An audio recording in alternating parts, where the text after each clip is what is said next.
I want you to imagine a chemical so potent that it can burn your flesh all the way down to the bone.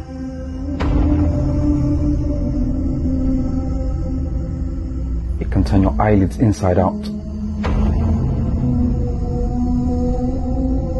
It can cause an accumulation of toxic fluid inside your lungs. And it can cause an excruciating death within 24 to 48 hours. This is white phosphorus, and it's this illegal chemical weapon that Israel is raining down upon the innocent civilians of Gaza today. White phosphorus is an incendiary weapon.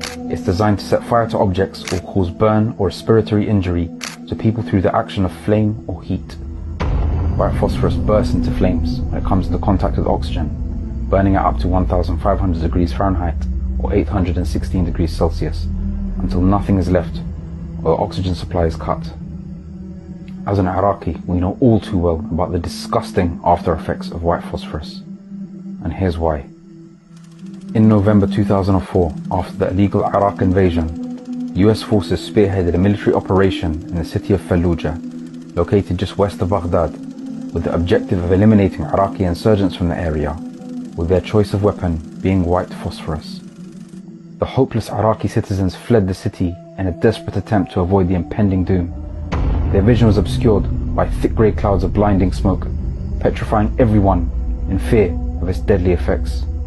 The deployment of these disgusting chemical weapons like white phosphorus on an urban area with civilians inhabiting is a war crime. And the same way that the United States broke international law almost 20 years ago is the exact same way that Israel is breaking international law today with impunity.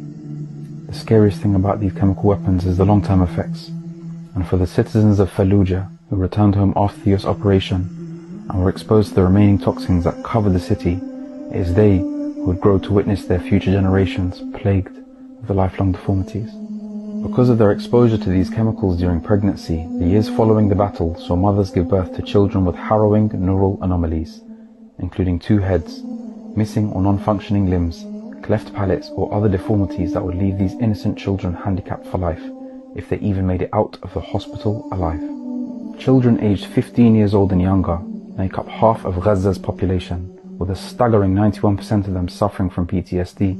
And that same 15-year-old child has had their life experience shaped by 5 harrowing aggressions from Israel dating all the way back to 2008, with over 8,000 Palestinians having been killed, over 3,000 of them children, and 20,000 others wounded. For those who have been handicapped because of the bombings, what does life look like for their future generations, should they live, after the exposure to these toxic chemicals? Is this justifiable? Is this self-defense? What's the point of international law if it's not upheld? How can we have in 2023 an apartheid state committing a genocide in front of our eyes? We would all like to think that in the past we would have done something to stop these heinous war crimes from being committed. But this is real, and this is happening now as you're watching this video. Are you being silent? This is genocide, and it needs to stop. This message is your sign to act now. We must demand a ceasefire and an end to all occupation of Palestinian land. Palestine must be free, and it will be.